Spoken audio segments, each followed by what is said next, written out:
আসসালামু আলাইকুম। আজকের বিশেষ বিজ্ঞান ক্লাসে আমি শাহরিয়ার জাহান রাফি আপনাদের সকলকে স্বাগত জানাচ্ছি। আজকে আমরা বিজ্ঞানের প্রথম লেকচারটা আমরা আসলে কমপ্লিট করব। তো আসি আমরা দেখি যে প্রথম লেকচার আসলে আমাদের কি আছে। ওকে, আচ্ছা, আজকে আমরা যে বিষয়গুলোকে কভার করব সেগুলো হচ্ছে ভৌত বিজ্ঞানের উন্নয়ন, নিউটনের গতিসূত্র, বৈজ্ঞানিক আবিষ্কার, মহাকর্ষ অভিকর্ষ, বিভিন্ন যন্ত্রপাতি ও তার ব্যবহার, অভিকর্ষ স্তরণ, ভৌত রাশি ও পরিমাপ, ভর ও ওজন, গতি সংক্রান্ত বিভিন্ন রাশি এবং সরল দোলক এবং দোলনকাল। তার আগে আমরা বিসিএস এর যে প্রিলিমিনারি পরীক্ষার সাধারণ বিজ্ঞান অংশে যে বিষয়গুলো থেকে আসলে কোশ্চেন আসে সেই বিষয়গুলো নিয়ে একটু কথা বলবো। আমরা জানি যে বিসিএস এর প্রিলিমিনারি পরীক্ষায় টোটাল 15টা এমসিকিউ আসে সাধারণ বিজ্ঞান অংশ থেকে। কোনো ক্ষেত্রে এটা একটু বেশি হয়ে যায়, তখন আইসিটি অংশে কমে যায়। অর্থাৎ আইসিটি এবং বিজ্ঞান এই দুইটাকে মিক্সড করে আমরা নর্মালি 30 মার্কসের কোশ্চেন পেয়ে থাকি। মিলে যায়, দ্যাট মিন্স আইসিটি এবং বিজ্ঞানের কিছু জায়গা আছে যে জায়গাগুলো থেকে আসলে কোশ্চেন করলে আমাদের আসলে ডিটারমাইন করা টাফ যে আসলে এটা আসলে কোন অংশ থেকে কোশ্চেনটা করা হয়েছে। ওকে, আচ্ছা, তো আমরা ভৌত বিজ্ঞান যদি চিন্তা করি, অর্থাৎ আমরা জানি যে 3টা পার্ট আসলে করা হয়। অর্থাৎ এই 15 মার্কের যে কোশ্চেনটা হয়, এই কোশ্চেনটা মূলত 3টা পার্টে ভাগ করা। একটা ভৌত বিজ্ঞান, একটা জীববিজ্ঞান এবং আরেকটা আধুনিক বিজ্ঞান। এবং এই প্রতিটা অংশ থেকে মূলত 5 মার্ক করে আসে এবং এই 5 মার্ক হয়ে 3টা মিলে আসলে মূলত 15 মার্ক হয়ে থাকে।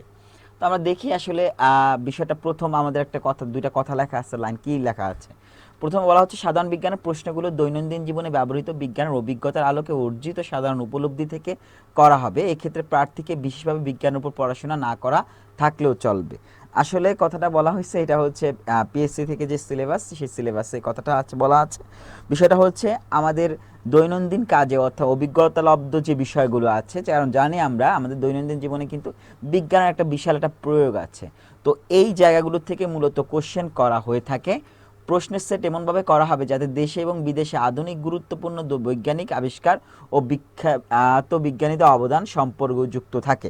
অর্থাৎ প্রশ্ন যখন করা হয়, প্রশ্ন করার ক্ষেত্রে একটা বিষয়ে খেয়াল করা হয় যাতে দেশে এবং বিদেশে আধুনিক যে বিজ্ঞানের যে বিষয়গুলো আছে বা যে টপিকগুলো আছে, সেই টপিকগুলো যাতে সম্পর্কযুক্ত থাকে। তো ভৌত বিজ্ঞানের যে 5 নাম্বার আছে, সেখানে আসলে আমরা কি কি দেখি ভৌত বিজ্ঞানের বিষয়গুলোতে। মূলত ভৌত বিজ্ঞানে মূলত যেই বিষয়টাকে আমরা এখানে ফোকাস করি সেটা ফিজিক্স এবং কেমিস্ট্রি, অর্থাৎ পদার্থবিজ্ঞান এবং রসায়ন, এই দুইটাকে একত্রে আমরা ভৌত বিজ্ঞান বলতেছি। তো বলা পদার্থের অবস্থা, অ্যাটমের গঠন বা পরমাণুর গঠন যেটাকে আমরা বলি, কার্বনের বহুমুখী ব্যবহার, এসিড, ক্ষার, লবণ, পদার্থের ক্ষয়, সাবানের কাজ, ভৌত রাশি এবং পরিমাপ, ভৌত বিজ্ঞানের উন্নয়ন, চৌম্বকত্ব, তরঙ্গ, শব্দ, তাপগতিবিদ্যা, আলোর প্রকৃতি, স্থির এবং চলতরিৎ, ইলেকট্রনিক্স, আধুনিক পদার্থবিজ্ঞান, শক্তির উৎস এবং প্রয়োগ, নবায়নযোগ্য শক্তি, অনবায়নযোগ্য শক্তি, পারমাণবিক শক্তি, খনিজ উৎস, শক্তি রূপান্তর, আলোক যন্ত্রপাতি, মৌলিক কণা, ধাতব পদার্থ, তাদের যৌগসমূহ, জারণ বিজারণ, তড়িৎকোষ, অজৈব যৌগ, জৈব যৌগ, তড়িৎচুম্বক, ট্রান্সফর্মার, এক্সরে, তেজস্ক্রিয়, এই বিষয়গুলোকে অর্থাৎ ফিজিক্স এবং কেমিস্ট্রি রিলেটেড দুইটা বিষয়কে একত্র করে যে বিষয়গুলোকে আমরা পাচ্ছি, সেই অংশগুলোকে আমরা বলতেছি ভৌত বিজ্ঞান বলতেছি। তো এই অংশ থেকে মূলত 5 মার্কের কোশ্চেন হয়ে থাকে। আচ্ছা, পরবর্তীতে যদি জীববিজ্ঞান পার্ট বা বায়োলজি আমরা টপিকটাকে কাউন্ট করে থাকি, বায়োলজিতে আসলে কি কি আছে, জীববিজ্ঞান বা বায়োলজি বিষয়ক যে ধর্ম বা ক্যারেক্টারিস্টিক্সগুলো আছে সেগুলো, টিস্যু, জেনেটিক্স, জীববৈচিত্র্য, animal diversity, plant diversity, animal tissue, organ system, সালোক সংশ্লেষণ, ভাইরাস, ব্যাকটেরিয়া, জিওলজিক্যাল নামেনকালচার, বোটানিক্যাল নামেনকালচার, প্রাণীজগৎ, উদ্ভিদ, ফুল, ফল, রক্ত ও মানবদের রক্ত এবং রক্ত সঞ্চালন, রক্তচাপ, হৃৎপিণ্ড, হৃদরোগ, স্নায়ুরোগ, খাদ্য, পুষ্টি, ভিটামিন, মাইক্রোবায়োলজি, প্ল্যান্ট নিউট্রিশন এবং পরাগন। তো এই টপিকগুলোকে আমরা বলতেছি বায়োলজি অংশে, যেখান থেকে 5 মার্কের কোশ্চেন আসে। এবং সর্বশেষ জিনিসটা আসে সেটাকে আমরা বলতেছি আধুনিক বিজ্ঞান। আধুনিক বিজ্ঞানটা আসলে ফিজিক্সের সাথে কাছাকাছি মিলে যায়। যেমন দেখেন, পৃথিবী সৃষ্টির ইতিহাস, কসমিক রে, ব্ল্যাক হোল, হিগের কণা, বায়ুমণ্ডল, টাইট, বায়ুমণ্ডল, টেকটনিক প্লেট, সাইক্লোন, সুনামি, বিবর্তন, সামুদ্রিক জীবন, মানবদেহ, রোগের কারণ, প্রতিকার, সংক্রামক যে রোগগুলো আছে সেগুলো, রোগ জীবাণু ও জীবন ধারণ, মা শিশু স্বাস্থ্য, immunisation, vaccination, HIV, AIDS, TB, polio, জোয়ার ভাটা, apiculture, sericulture, pisciculture, horticulture, diode, transistor, IC, আপেক্ষিক তত্ত্ব ও ফোটন কণা ইত্যাদি। অর্থাৎ এই বিষয়গুলো কিন্তু হচ্ছে খেয়াল করে দেখেন, এখানে কিন্তু বায়োলজির কিছু কনসেপ্ট আছে, প্লাস হচ্ছে ফিজিক্সের কিছু কনসেপ্ট আছে, আবার হচ্ছে কেমিস্ট্রির কিছু কনসেপ্ট আছে। অর্থাৎ সবগুলোকে কম্বাইন করে এখানে আমরা হচ্ছে 5 মার্কের কোশ্চেন হয়ে থাকে। কিন্তু খেয়াল করেন, আপনার পিএসসি সিলেবাস যখন দেখবেন, দেখার পরে দেখবেন প্রত্যেকটা অংশের পরে ইত্যাদি বলে একটা কথা লেখা থাকে, বা প্রবৃদ্ধি বা হচ্ছে সংশ্লিষ্ট বিষয়, অন্যান্য বিষয়, এরকম করে একটা কথা লেখা থাকে, যেমন এখানে ইত্যাদি লেখা আছে। তো দ্যাট মিনস আপনাকে এইটাকে ফিক্স করে দেওয়া হয়েছে, মানে এইটাই যে হবে এরকম কিছু না, বাট এইটাকে আপনি টার্গেট ধরে হচ্ছে এই রিলেটেড যে বিষয়গুলো আছে সবগুলো বিষয়কে আপনাকে ফোকাস করতে হবে। তো এই বাইরে থেকেও কিন্তু কোশ্চেন আসতে পারে, মানে আধুনিক বিজ্ঞান যদি এর বাইরেও যদি কিছু টপিক থেকে থাকে তাহলে সেই জায়গা থেকে কোশ্চেন আসবে। ঠিক একইভাবে ভৌত বিজ্ঞান বলি বা জীববিজ্ঞান বলি, এর বাইরে থেকেও কিন্তু কোশ্চেন হতে পারে। ওকে, আচ্ছা, তাহলে এখন আমরা যে জিনিসটা দেখব, প্রথমত আমরা আজকে একটু থিওরিটিক্যাল কথাবার্তা বেশি, একটু শালভিত্তিক কথাবার্তা বেশি। তো বিষয়টা হচ্ছে যেটা ভৌত বিজ্ঞানের যে উন্নয়নটা হয়েছে, উন্নয়নটা আসলে কীভাবে হয়েছে, এই ক্ষেত্রে আসলে যে বিজ্ঞানীদের অবদানগুলো উল্লেখযোগ্য ছিল, সেই বিজ্ঞানীরা আমাদের কিছু নাম আমরা এখানে ব্যবহার করেছি, এবং তাদের কিছু হচ্ছে বিখ্যাত কিছু আবিষ্কার, অর্থাৎ যে জিনিসগুলো হচ্ছে তাদের মেইন, মানে অনেক আবিষ্কার আছে তাদের, বাট হচ্ছে মেইন আসলে কি পয়েন্টগুলো কি কি, সেই জিনিসগুলোকে আমরা একটু দেখার ট্রাই করব। তো প্রথমে আমাদের আর্নেস্ট রাদারফোর্ডের কথা বলা হচ্ছে। উনি আসলে মূলত হচ্ছে পরমাণু বিষয়ক নিউক্লিয় যে তথ্যটা আছে, পরমাণুর ভিতরে যে নিউক্লিয়াস থাকে, এই নিউক্লিয়াস নিয়ে একটা তথ্য দেওয়া হয়েছে, এবং উনি হচ্ছে আর্নেস্ট রাদারফোর্ড, হচ্ছে উনি এই তথ্যটা প্রদান করেছে। পরবর্তী আলবার্ট আইনস্টাইন, উনি হচ্ছে আপেক্ষিক তথ্য প্রদান করেছে, বিখ্যাত বিজ্ঞানী, এবং আপেক্ষিক তথ্য নিয়ে একটা মানে হচ্ছে আলাদা একটা টপিকই, আলাদা একটা সাবজেক্টই আছে। আলেকজান্ডার গ্রাহাম বেল, উনি হচ্ছে মূলত টেলিফোন আবিষ্কারকের জন্য বিখ্যাত। এডিসন, উনি হচ্ছে মূলত হচ্ছে ইলেকট্রনিক্সের যাত্রা শুরু হয় উনার মাধ্যমেই, এবং হচ্ছে তার এডিসন ক্রিয়ার মাধ্যমে হচ্ছে ইলেকট্রনিক্সের যাত্রা শুরু হয়। তাহলে কোন বিজ্ঞানের হাত ধরে ইলেকট্রনিক্সের যাত্রা শুরু হয়? এডিসনের হাত ধরে হচ্ছে ইলেকট্রনিক্সের যাত্রা শুরু হয়। অটোহাম এবং হচ্ছে স্ট্রেসম্যান, ওনারা হচ্ছে নিউক্লিয়ার ফিশনযোগ্য এটা বের করেন হচ্ছে 1938 সালে, এবং হচ্ছে নিউক্লিয়ার ফিশনযোগ্য যে বিষয়টা, সেই বিষয়টাকে ওনাকে ফোকাস করেন। ক্যাপলার, উনি হচ্ছে 3টা সূত্র দিয়েছে, সৌরকেন্দ্রিক যে তথ্য বা ইনফরমেশনগুলো আছে, সেই ইনফরমেশনের উপর ভিত্তি করে উনি হচ্ছে 3টা সূত্রের সাহায্যে আসলে একটা গাণিতিক বর্ণনা দিয়েছিল কেপলার, যেটাকে কোপারনিকাসের সৌরকেন্দ্রিক তথ্যের হচ্ছে উনি 3টা গাণিতিক বর্ণনার সূত্রের মাধ্যমে গাণিতিক বর্ণনা দিয়েছিল। আচ্ছা, তারপর হচ্ছে গ্যালিলিও ইতালি। গ্যালিলিও হচ্ছে অনেকগুলো আসলে অবদান তার। তিনি প্রথম দেখান যে পর্যবেক্ষণ, পরিবেক্ষণ এবং সুশৃঙ্খল ভৌত রাশির সংজ্ঞা প্রদান করেন, এবং এদের মধ্যে সম্পর্ক নির্ধারণ করে থাকেন, এবং হচ্ছে বৈজ্ঞানিক যে কর্মের মূল ভিত্তি, অর্থাৎ বৈজ্ঞানিক যে আমরা কাজগুলো করে থাকি বা সায়েন্টিফিক্যালি যে বিষয়গুলো আমরা করে থাকি, সেই বিষয়গুলোর মূল ভিত্তিকে উনি তৈরি করেন। গাণিতিক তথ্য নির্মাণ করেন, এবং হচ্ছে পরীক্ষার মাধ্যমে সত্যতা যাচাই এবং বৈজ্ঞানিক ধারা সূচনা করেন। পরন্ত বস্তু সূত্র, আমরা জানি বিখ্যাত গ্যালিলিওর 3টা সূত্র আছে পরন্ত বস্তুকে নিয়ে, পরন্ত বস্তুর সূত্র উনি প্রদান করেন। স্মরণ, গতি, ত্বরণ এবং সময় ইত্যাদি সংজ্ঞা প্রদান করেন, এবং শ্রুতিবিদ্যার যে ভিত্তিপ্রস্তর সেটা উনি স্থাপন করেন। আচ্ছা, আর্কিমিডিসের একদম বিখ্যাত একটা বিষয় যেটা হচ্ছে যে আমরা সবাই জানি যে ইউরেকা, যে আর্কিমিডিসের যে কথাটা, যে আসলে হচ্ছে ঘনত্ব নিয়ে কাজ করা, এবং ঘনত্বের মাধ্যমে হচ্ছে উনি স্বর্ণের যে খাত নির্ণয় করা, বা স্বর্ণটাকে আসল না নকল, এই জিনিসটা উনি বের করেন। তো উনি যে জিনিসটা লিভারের নীতি, আরেকটা হচ্ছে তরলে নিমজ্জিত বস্তুর উপর ক্রিয়াশীল ঊর্ধ্বমুখী বলের সূত্র আবিষ্কার করে ধাতুর ভেজাল নির্ণয় সক্ষম হন। অর্থাৎ ধাতব যে পদার্থগুলো আছে সেগুলো হচ্ছে ভেজাল নির্ণয়, বা অন্য কোনো পদার্থ কি এর সাথে মিশ্রিত আছে কিনা সেটা নির্ণয় করতে উনি কিন্তু সক্ষম হন। আচ্ছা, তারপর হচ্ছে আরেকটা জিনিস হচ্ছে গ্যালিলিওর কথা যদি আমরা বলে, মানে আর্কিমিডিসের কথা বলে যদি বলে থাকি, তাহলে গোলীয় দর্পণের সাহায্যে সূর্যের রশ্মি কেন্দ্রীভূত করে আগুন ধরানোর কৌশল উনি জানতেন। মার্কনি মূলত তাড়িত চৌম্বক তরঙ্গ ব্যবহার করে অধিক দূরত্বে মোর্সকোড সংকেত পাঠানোর ব্যবস্থা করে থাকেন, আর যার ফলে সবচেয়ে বড় যে জিনিসটা হয় বেতার যন্ত্র যেটাকে আমরা বলি, বা রেডিও যেটাকে আমরা বলতেছি, এই রেডিওটা আসলে আবিষ্কার হয়।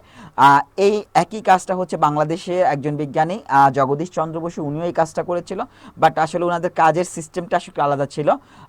এর বাংলাদেশে যে জগদীশ চন্দ্র বসু, উনি হচ্ছে তাড়িত চৌম্বক তরঙ্গের মাধ্যমে এক স্থান থেকে অন্য স্থানে শক্তি প্রেরণ করতে সক্ষম হন, কিন্তু মার্কনি হচ্ছে মোর্সকোড সংকেত পাঠানোর ব্যবস্থা করে থাকেন। এবং এই দুইজন বিজ্ঞানীর কার্যাবলীর উপর ভিত্তি করে আসলে বেতার যে তরঙ্গ আমরা বলতেছি, বা রেডিও ওয়েভের কথা যেটা বলতেছি, এই বা বেতার বা রেডিওর কথা যেটা বলতেছি, এইটা আসলে জন্ম লাভ করে।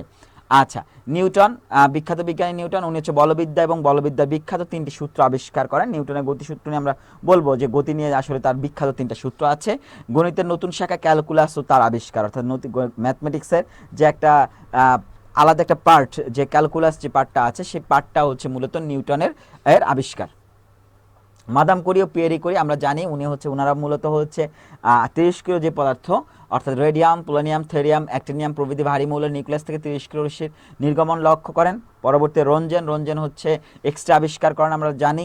লজিভিয়ার্ড যুক্তরাজ্যের, উনি হচ্ছে টেলিভিশনের চিত্র প্রেরণে সক্ষম হন এবং সেদিনকার টিভি শিল্পী কথা বলা ছিল একজন পুতুল ছিল, একটা পুতুলের মাধ্যমে উনি কাজটা করেছিল। লিওনার্দো দা ভিঞ্চি, উনি হচ্ছে একজন চিত্রশিল্পী ছিল, বাট উনি কিন্তু মানে প্লেন বা এরোপ্লেন বা উড়োজাহাজের যে মডেলটা, সেই মডেলটা কিন্তু উনার হাত ধরেই আসে, এটা এবং 15 শতকের শেষ দিকে।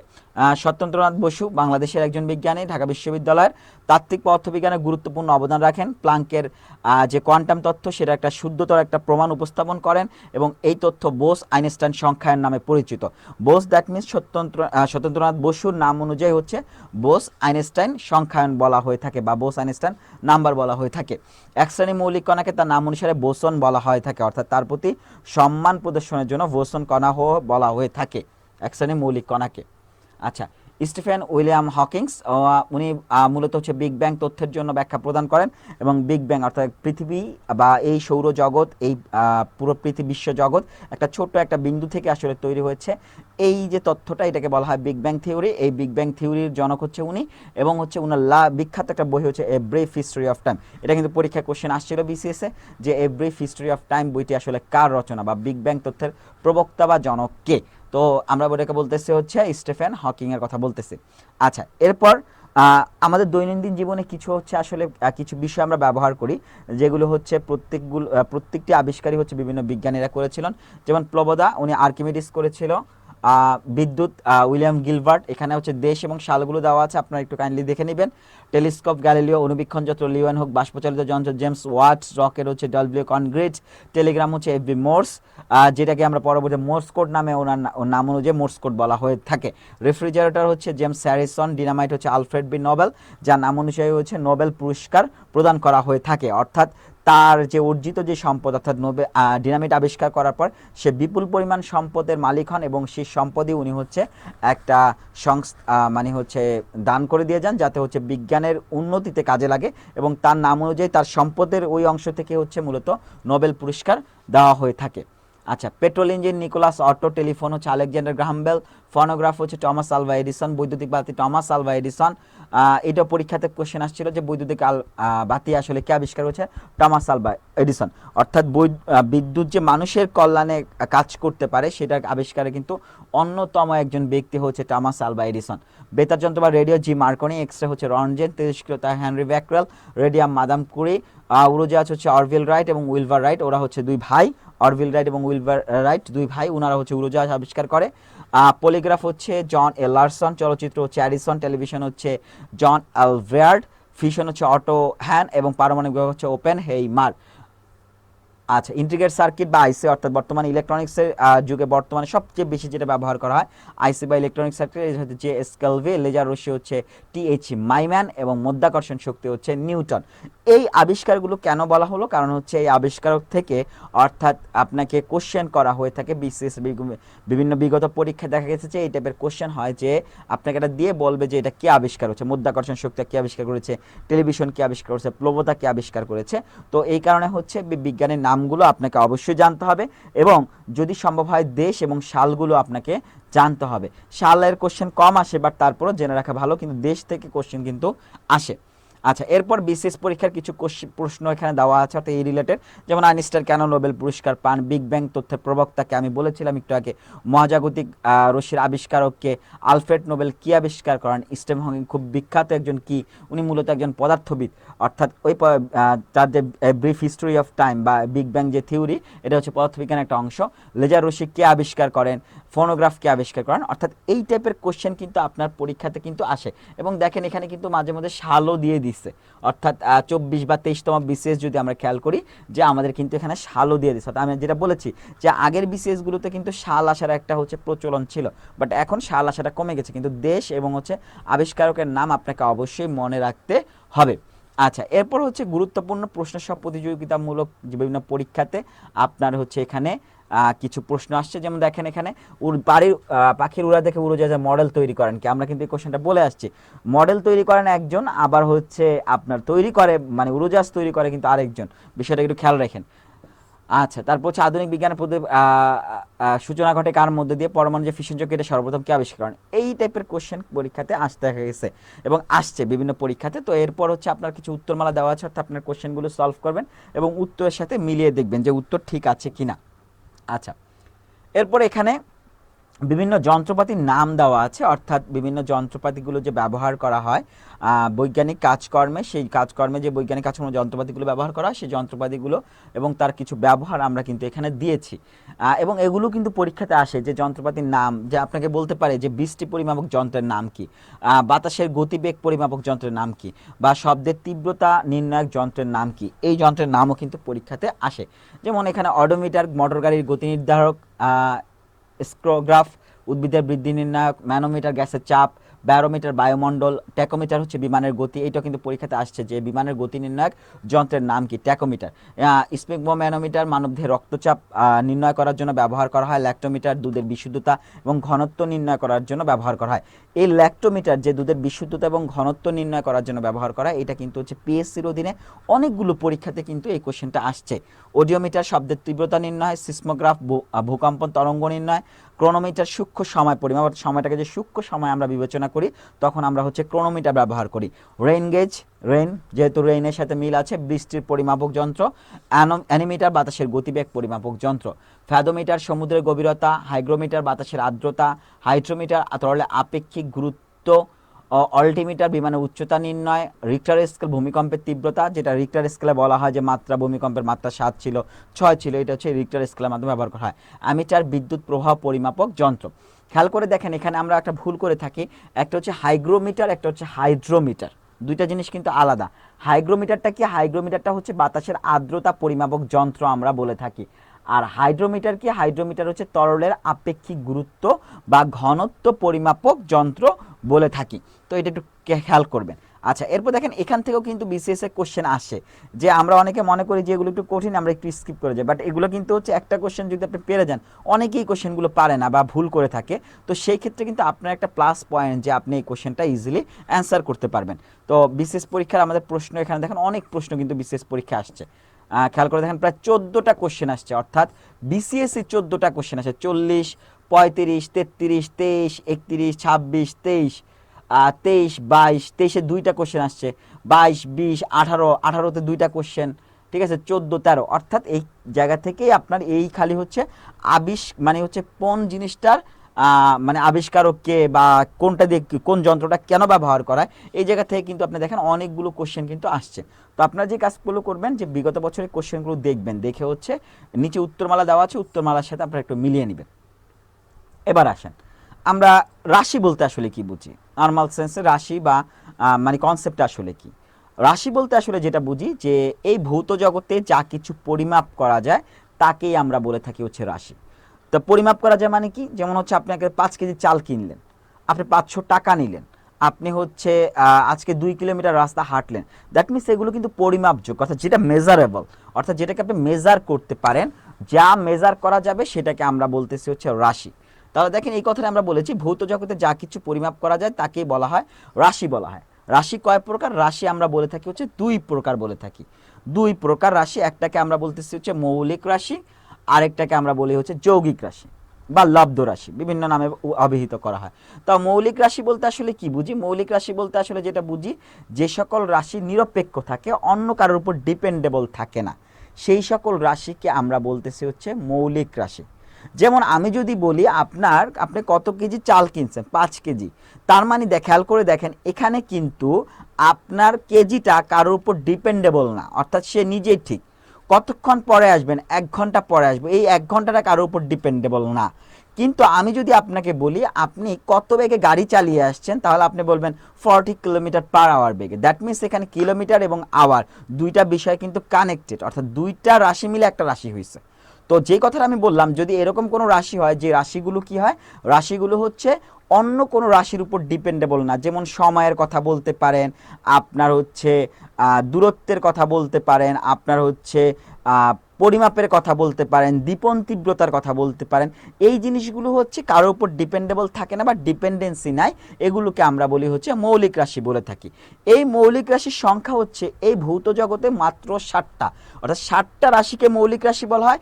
এই 7টা ছাড়া আর যা যা আসে সবগুলি হচ্ছে যৌগিক রাশি বা লব্ধ রাশি বলা হয়ে থাকে। আচ্ছা, তো এককের এসআই পদ্ধতি, অর্থাৎ এসআই পদ্ধতি মানে হচ্ছে সিস্টেমস অফ ইন্টারন্যাশনাল, অর্থাৎ দেখেন যখন এই রাশিগুলো বিভিন্ন জায়গাতে পরিমাপের ক্ষেত্রে দেখেন, আমি আমার দেশে একভাবে পরিমাপ করতেছি, আবার ইংল্যান্ডে একভাবে পরিমাপ করতেছি, ইউএসএতে, তখন আসলে একটা প্রবলেম ক্রিয়েশন হওয়া শুরু হয়েছে বা প্রবলেম ক্রিয়েট করতেছে। কারণ হচ্ছে তখন বৈদেশিক যে বাণিজ্য বলি বা অন্যান্য যে ইস্যুগুলো বলি, সেই ইস্যুগুলো আসলে মিলতেছিল না। তো এই জায়গা থেকে আসলে হচ্ছে একটা এসআই সিস্টেম তৈরি করা হয়েছে, সিস্টেমস অফ ইন্টারন্যাশনাল, অর্থাৎ এসআই পদ্ধতি বা এসআই একক পদ্ধতি, অর্থাৎ পরিমাপ করার যে পদ্ধতিটা, সে পদ্ধতিটা একটা এসআই একক পদ্ধতি ব্যবহার করা হয়ে থাকে।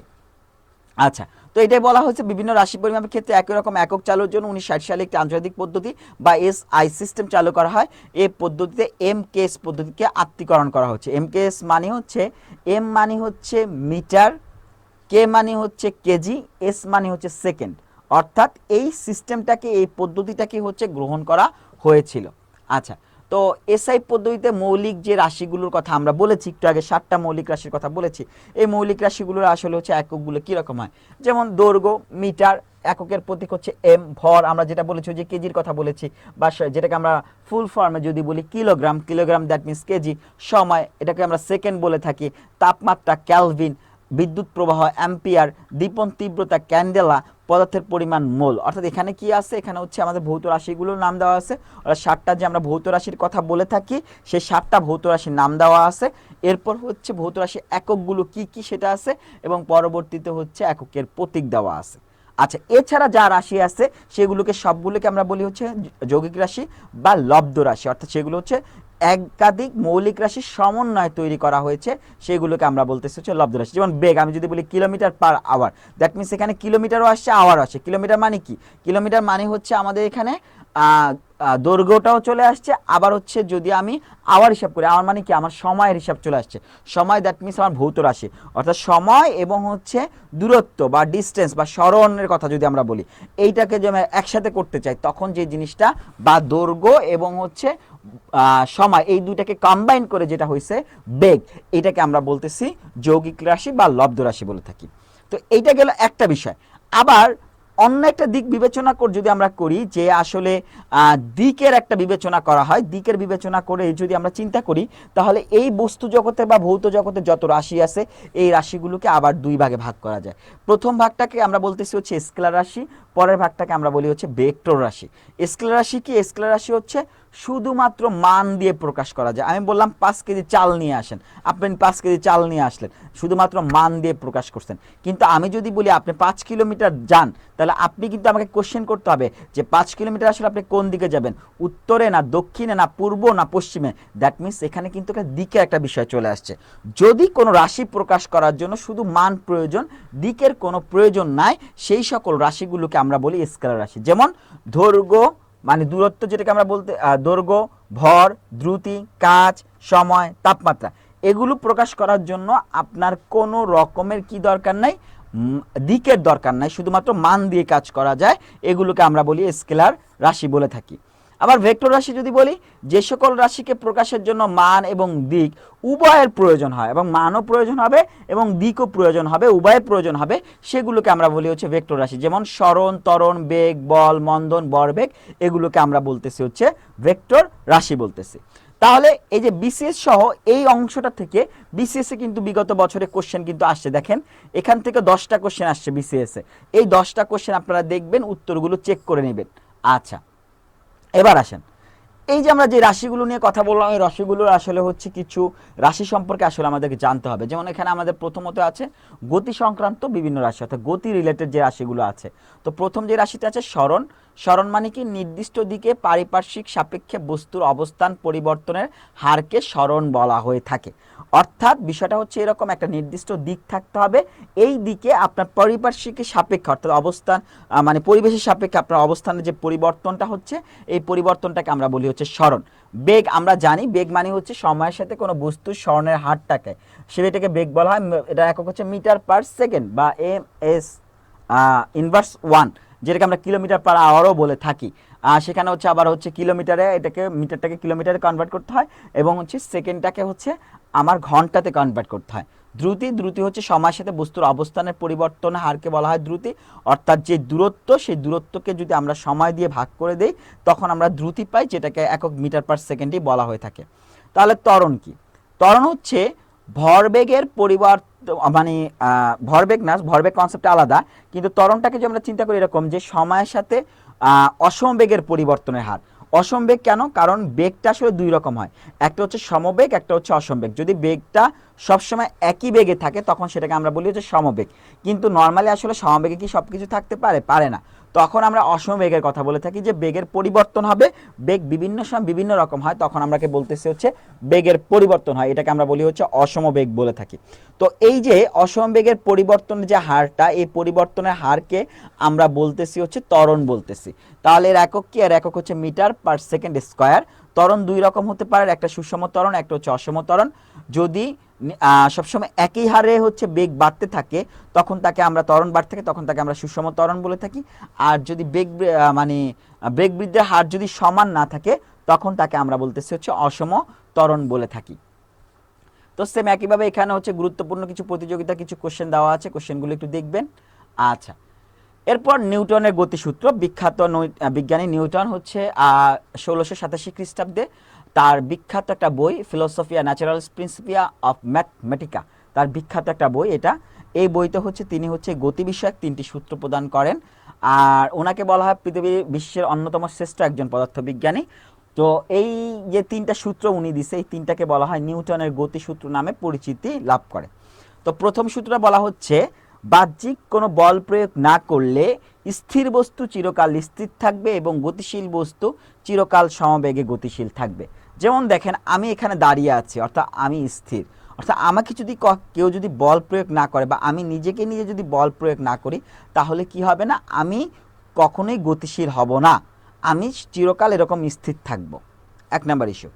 আর আমি যদি চলমান হই, তখন হচ্ছে যদি ওটাকে বল প্রয়োগ না করা হয় তখন ওটা চলমান থাকবে। অর্থাৎ পৃথিবীর যত বস্তু আছে, যাই আছে না কেন, সেই বস্তুগুলো বাহ্যিক যদি কোনো বল প্রয়োগ না করা হয় তাহলে যে বস্তুটা স্থির আছে সে চিরকাল স্থির থাকবে, আর যে বস্তুটা গতিশীল আছে সে চিরকাল গতিশীল থাকবে।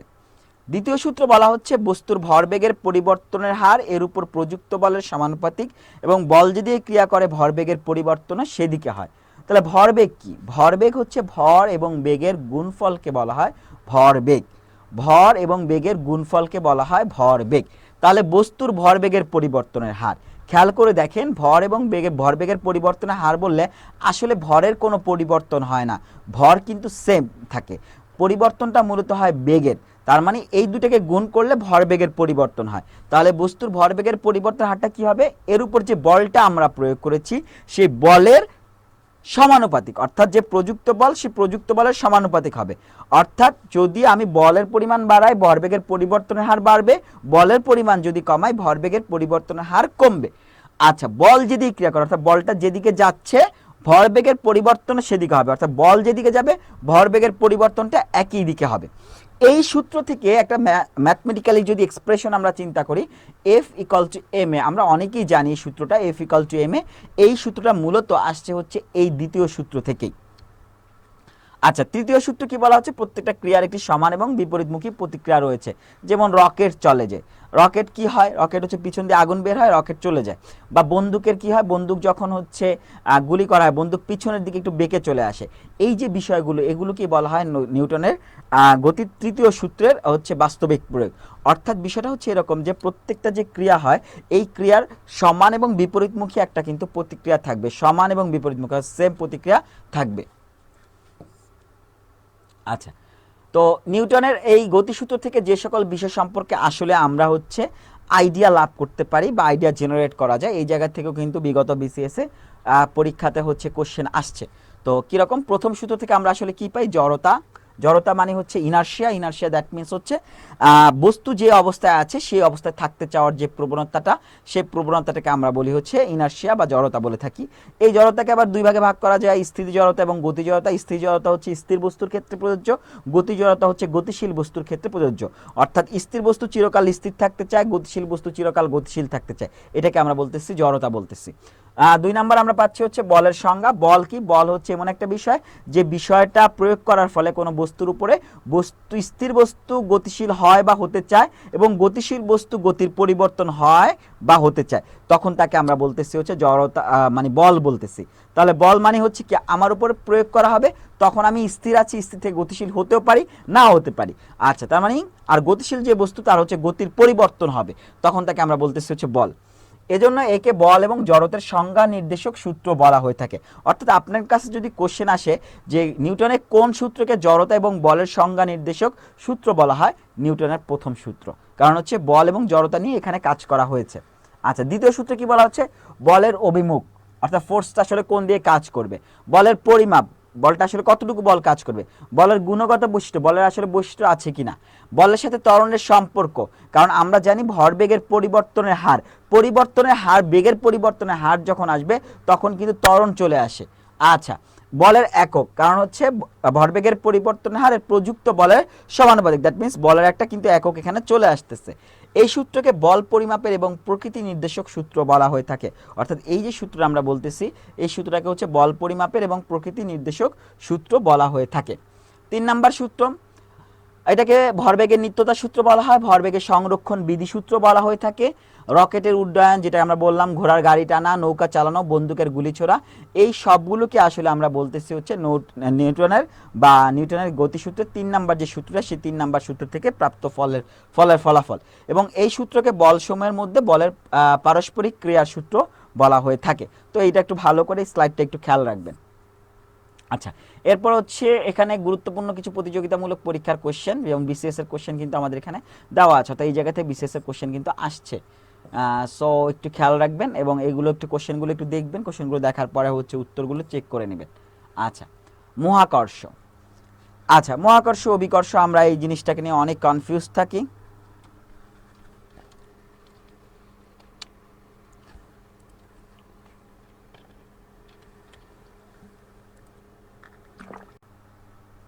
ওকে, তাহলে আমরা মহাকর্ষ, অভিকর্ষ, ত্বরণ, ভর এবং ওজন, এই বিষয়গুলো নিয়ে একটু জানি।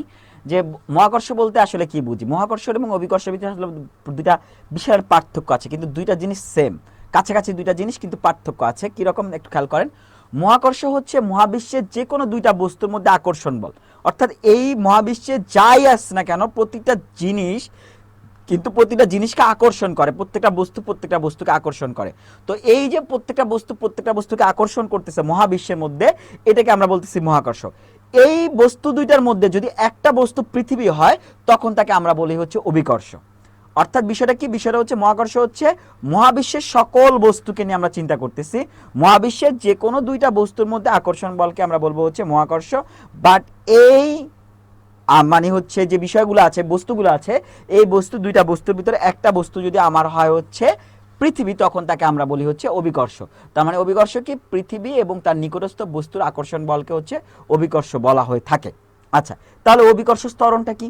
অভিকর্ষ স্তরণটা হচ্ছে বস্তুতে অভিকর্ষ বল পৃথিবীর আকর্ষণ দ্বারা যে ত্বরণ উৎপন্ন হয়, অর্থাৎ বস্তু যখন আমরা ছেড়ে দিই, উপর থেকে ছেড়ে দিলে মানে পৃথিবী বস্তুটাকে টেনে নিয়ে যায়, এই যে এখানে একটা ত্বরণ কাজ করে, যেই বলে হচ্ছে আসলে ত্বরণে হচ্ছে পৃথিবীর থেকে টানতেছে তাকে, সেটাকে আমরা বলতেছি হচ্ছে অভিকর্ষ ত্বরণ বলতেছি। একে জি দ্বারা প্রকাশ করা হয়ে থাকে। অভিকর্ষ ত্বরণ জি এর মানের পরিবর্তন ঘটলে উচ্চতর ক্রিয়া, অক্ষাংশ ক্রিয়া, পৃথিবীর ঘূর্ণন ক্রিয়া, অর্থাৎ বিভিন্ন কারণে হচ্ছে এই মানটা হচ্ছে চেঞ্জ হয়। তো কিসের জন্য? উচ্চতর ক্রিয়ার জন্য, অক্ষাংশ ক্রিয়ার জন্য, পৃথিবীর ঘূর্ণন ক্রিয়ার জন্য। যদি পৃথিবীর ভর এম, মহাকর্ষীয় ধ্রুবক হচ্ছে জি এবং পৃথিবীর কেন্দ্র থেকে বস্তুর দূরত্ব ডি হয়, তখন আমরা বলে থাকি যে অভিকর্ষ ত্বরণ জি ইকুয়াল টু জিএম বাই হচ্ছে ডি স্কয়ার। আচ্ছা, এখানে এই যে মহাকর্ষীয় যে ধ্রুবক, এটা কিন্তু মান কিন্তু কনস্ট্যান্ট মান, এটা মাথায় রাখবেন। আচ্ছা, জি এর মানটা কি হয়? ভূপৃষ্ঠে যদি উপরে যান তাহলে জি এর মান কমে যায়, ভিতরে গেলে জি এর মান কমে যায়, ভূপৃষ্ঠে জি এর মান সর্বোচ্চ হয়, পৃথিবীর কেন্দ্রে জি এর মান শূন্য, তাই বস্তুর ওজন শূন্য হয়। এই কোশ্চেনটা কিন্তু অনেকবার আসছে অনেক পরীক্ষায়, যে কোথায় বস্তুর ওজন শূন্য হয়? সেটা ওজনটা শূন্য হয় হচ্ছে পৃথিবীর কেন্দ্রে। তাহলে এই যে ওজন আর ভর, তার মানে ওজন আর ভর কিন্তু আমরা আসলে ভুল করে থাকি। কেন ভুল করে থাকি? ভুলটা হচ্ছে এইরকম, যে ভর কি? ভর হচ্ছে মূলত হচ্ছে পদার্থের মোট পরিমাণ যেটা, সেটাকে আমরা বলতেছি ভর। আর ওজনটা কি? ওজনটা হচ্ছে যেই বলে আসলে পৃথিবী তাকে টানতেছে, সেটাকে আমরা বলতেছি হচ্ছে ওজন। আমরা একটু পরে আসবো। আচ্ছা, তাহলে পৃথিবীর বিভিন্ন অঞ্চলে জি এর মানটা কীরকম হয়? মেরু অঞ্চলে জি এর মান সবচেয়ে বেশি, মানটা মনে রাখতে হবে। নিরক্ষীয় বা বিষুবীয় অঞ্চলে জি এর মান সবচেয়ে কম, ক্রান্তীয় অঞ্চলে জি এর মান, ঢাকায় জি এর মান, রাজশাহীতে জি এর মান, পৃথিবীর কেন্দ্রে বা ভূকেন্দ্রে জি এর মান, অর্থাৎ প্রত্যেকটা মান কিন্তু আমাদের দেওয়া আছে, মানগুলো একটু কাইন্ডলি আপনাদের মনে রাখতে হবে। আচ্ছা, চন্দ্রে জি এর মান পৃথিবীর জি এর মানের 6/1 মনে রাখবেন। সূর্যের জি এর মান পৃথিবীর জি এর মানের 27 গুণ বেশি, অর্থাৎ সূর্যে মানটা বেশি, চন্দ্রে মানটা কম, 6/1 আর হচ্ছে 27 গুণ বেশি। আচ্ছা, তাহলে ভর বলতে কি বুঝি? ভর বলতে আমরা বুঝি বস্তুতে বিদ্যমান পদার্থের মোট পরিমাণকে ভর বলে, যেটা আমরা বলেছিলাম। এবং এর একক ধ্রুবক, ভর একক হচ্ছে কিলোগ্রাম, ভর হচ্ছে ধ্রুবক, অর্থাৎ এটাকে এককটাকে আমরা বলতেছি কিলোগ্রাম বা সংক্ষেপে কেজি, এবং ভর হচ্ছে কনস্ট্যান্ট, অর্থাৎ এটা কখনো চেঞ্জ হয় না। আর ওজন কি? ওজন হচ্ছে যে বল দ্বারা পৃথিবী তা কোনো বস্তুকে নিচ কেন্দ্রের দিকে টানে, তাকে বস্তুর ওজন বলে থাকে, যেটা আমরা বলেছি। ওজনের একক কি? নিউটন, এবং ওজনটা হচ্ছে কি? পরিবর্তনশীল। তাহলে ওজন বের করার সিস্টেম কি? ওজন বের করার সিস্টেম হচ্ছে ওজন ইকুয়াল টু ভর ইন্টু অভিকর্ষ ত্বরণ, অর্থাৎ কোনো বস্তুর ভরকে অভিকর্ষ ত্বরণ দ্বারা যদি গুণ করে দেই তাহলে আমরা ওজন পাবো। যেহেতু অভিকর্ষ ত্বরণ পরিবর্তনশীল, তাহলে হচ্ছে ওজনও পরিবর্তনশীল। বিষয়টা হচ্ছে এইটা। আচ্ছা, এরপর হচ্ছে গুরুত্বপূর্ণ প্রতিযোগিতার প্রশ্নোত্তর দেওয়া আছে, যে বিসিএস এর কোশ্চেন। দেখেন বস্তুর ওজন কোথায় বেশি? দেখেন 3টা বিসিএস এ আসছে, ঠিক আছে। তারপর হচ্ছে চন্দ্রের ওটা আসছে, বা অন্যান্য যে কোশ্চেনগুলো আসছে এখানে কিন্তু বিসিএস এর কোশ্চেন আসে। সো আপনারা হচ্ছে এই কোশ্চেনগুলো দেখবেন। কোশ্চেনগুলো দেখার পরে আফটার দ্যাট হচ্ছে আপনারা হচ্ছে এই উত্তরমালার সাথে আপনাদের কোশ্চেনের অ্যান্সারগুলোকে মিলিয়ে নেবেন। আচ্ছা, এরপর আসতেছে আমাদের সর্বশেষ আজকের টপিক, সরল দোলক, দোলনকাল এবং হচ্ছে দোলক ঘড়ি। আচ্ছা, এর বিষয়টা কি? বিষয়টা হচ্ছে, খেয়াল করেন, একটি ক্ষুদ্র ভারী বস্তু, অর্থাৎ ক্ষুদ্র একটা ভারী বস্তু থাকবে, যেটাকে ওজনহীন কল্পনা করা হবে, অপ্রসারণশীল, অর্থাৎ সুতাটা কোনো প্রসারণশীল হবে না, অর্থাৎ সুতা যেটা থাকবে দৈর্ঘ্য ওইটাই থাকবে, এবং নমনীয় সুতার সাহায্যে একটি ধীর অবলম্বন হতে ঝুলিয়ে দিলে বস্তুটি যদি বিনা বাধায় অল্প বিস্তারে অধিক ঢলে সুতা সহ বস্তুটিকে সরল দোলক বলে। তাহলে জিনিসটা কীরকম হয়? জিনিসটা হয় এইরকম, অর্থাৎ বিষয়টা হচ্ছে এইরকম। সুতা দিয়ে আমি আপনাকে একটা বস্তু, এখানে হচ্ছে একটা বস্তুকে আমি ঝুলিয়ে দিলাম। আচ্ছা, এটা হচ্ছে আমার একটা স্ট্যান্ড। আচ্ছা, তাহলে এই বস্তুটা ঝুলিয়ে দিলাম। আচ্ছা, দেখেন এখন দেখেন বিষয়টা কি হয়। এই মাঝখান থেকে ঝুলতেছে ক্ষুদ্র ভারী বস্তু, এই জিনিসটাকে আমরা বলতেছি ক্ষুদ্র একটা ভারী বস্তু, এবং ওজনহীন অপ্রসারণশীল নমনীয় সুতা। এই সুতাটা, যে সুতাটা আছে, এই সুতাটা কি হবে? ওজনহীন হবে, অর্থাৎ এর কোনো ওজন থাকবে না। এটা হচ্ছে অপ্রসারণশীল হবে, অর্থাৎ সেটা কোনো বৃদ্ধি পাবে না, দৈর্ঘ্য ফিক্সড, এবং হচ্ছে নমনীয় থাকবে, সুতাটা নমনীয় থাকবে। ধীর অবলম্বন হতে, অর্থাৎ ধীর একটা অবলম্বন আমরা দিয়েছি, অবলম্বন হতে ঝুলিয়ে দিলে বস্তুটি যদি বিনা বাধা এরকমভাবে দুলতে থাকে, তখন তাকে আমরা বলতেছি হচ্ছে সরল দোলক বলতেছি। এই হচ্ছে বিষয়টা। আর এই বস্তুটিকে আসলে বলা হয় দোলক পিণ্ড বা বব বলা হয়। এই বস্তুটা হচ্ছে দোলক পিণ্ড বা বব বলা হয় থাকে। তো সরল দোলকের একটা সূত্র আছে, T equal to twice pi root over L by G. এখানে টি কি? টি হচ্ছে দোলনকাল, এল কি? এল হচ্ছে কার্যকর দৈর্ঘ্য, এবং জি কি? জি হচ্ছে অভিকর্ষ ত্বরণ। কার্যকর দৈর্ঘ্য বলতে মূলত বোঝানো হয় এই জায়গা থেকে, অর্থাৎ এই পর্যন্ত যে দৈর্ঘ্যটা, অর্থাৎ এই জায়গা থেকে শুরু করে এই পর্যন্ত যে দৈর্ঘ্যটা, সেই দৈর্ঘ্যটাকে আমরা বলতেছি হচ্ছে কার্যকর দৈর্ঘ্য বলতেছি। আচ্ছা, সময় নির্ণয়। শীতকালে ঘড়ির দোলনকাল কমে যায় এবং ঘড়ি দ্রুত চলে। গ্রীষ্মকালে ঘড়ির দোলনকাল বেড়ে যায় এবং ঘড়ি ধীরে চলে। মেরু অঞ্চলে ঘড়ি বিষুবীয় অঞ্চলের চেয়ে দ্রুত চলে। অর্থাৎ সময় নির্ণয়ের ক্ষেত্রে এই 3টা কনসেপ্ট একটু আপনাকে একটু মনে রাখতে হবে। আচ্ছা, এরপর হচ্ছে গুরুত্বপূর্ণ কিছু কোশ্চেন আমাদের এখানে দেওয়া আছে, কোশ্চেনগুলো আমরা দেখব, এবং হচ্ছে কোশ্চেনগুলো হচ্ছে আমরা হচ্ছে সলভ করব। সলভ করার পরে আমরা হচ্ছে এখানে আমাদের যে অ্যান্সার দেওয়া আছে অ্যান্সারে আমরা কিন্তু মিলিয়ে নিব। আচ্ছা, এরপর আমাদের হোম প্র্যাকটিস দেওয়া আছে, অর্থাৎ আজকের এই লেকচার থেকে যে প্রশ্নগুলো হতে পারে সেরকম হোম প্র্যাকটিস দেওয়া আছে, অনেক কোশ্চেন দেওয়া আছে। এই জিনিসগুলো আপনারা সলভ করবেন। সলভ করার পরবর্তীতে আপনারা যেটা করবেন সেটা হচ্ছে আমাদের এখানে অ্যান্সার দেওয়া আছে, অ্যান্সারগুলো মিলিয়ে নেবেন। এই হচ্ছে মূলত আজকের বিষয়। আজকের বিষয় আমরা একদম বিজ্ঞানের প্রথম যে লেকচারটা যেটা সেই লেকচারটা কমপ্লিট করলাম।